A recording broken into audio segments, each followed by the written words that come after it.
இன்றே டவுன்லோட் செய்து உங்கள் ஃபேவரட் ஷோக்களை என்ஜாய் பண்ணுங்க. அஞ்சலி,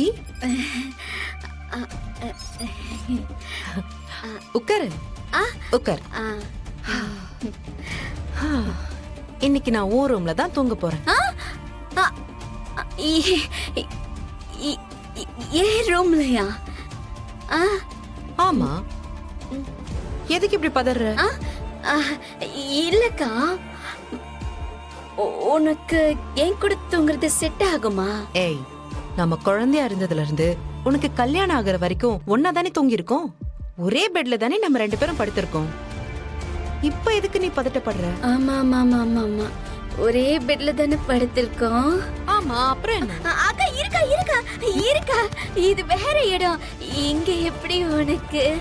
ஏண்டி, உன் பழைய வீட்ல நானும் தியா உன் கூட தானே தங்கி இருக்கோம். அப்புறம் என்ன? ஆமா ஆமா ஆமா ஆமா ஆமா.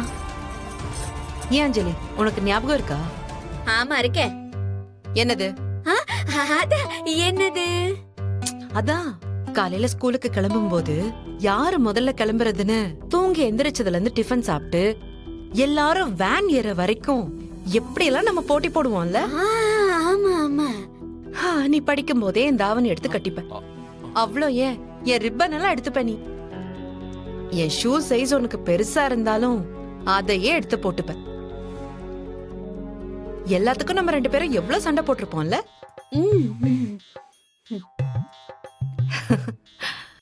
அம்மாக்கு நம்மள சமாதானப்படுத்துறதே பெரிய வேலையா இருக்கும்.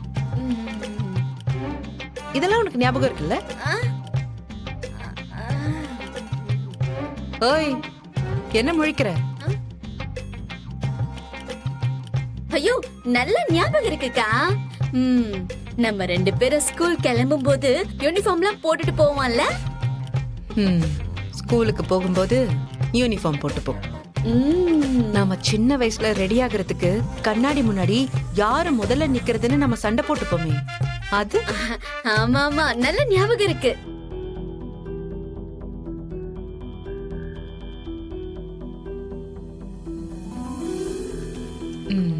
ஆமா அஞ்சலி, நானும் வந்ததுல இருந்து நோட்டீஸ் பண்றேன், உன் ரூம்ல ஒரு மாதிரி கவிச்சு ஸ்மெல் வருதே. ஐயோ, நம்ம சாப்பிட்டு கருவாடு வாசனை உள்ள ஒட்டிச்சு போலியே.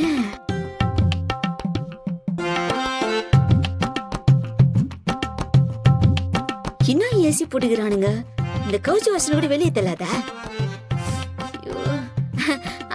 அது இந்த ரூம்ல இருக்காதுக்கா, பக்கத்துல ஸ்டோர் ரூம் இருக்குல்ல, அங்க எலி ஏதாவது செத்து இருக்கும், அதான் பாட வருது போல. இருக்கட்டும், உன் வீட்டுக்காரர் உன்னை நல்லா பாத்துக்கிறாரா? அதெல்லாம் ஒரு குறையும் இல்லாம பாத்துக்கிறாரு. பணத்துக்கு எந்த கஷ்டமும் இல்ல. அவர் பாட்டுக்கு பணத்தை தண்ணியா செலவு பண்றாரு. இது பாரு, எவ்வளவு பெரிய ரூம், எவ்வளவு பெரிய கட்டில்னு நல்லா பாத்துக்கிறாருக்கா.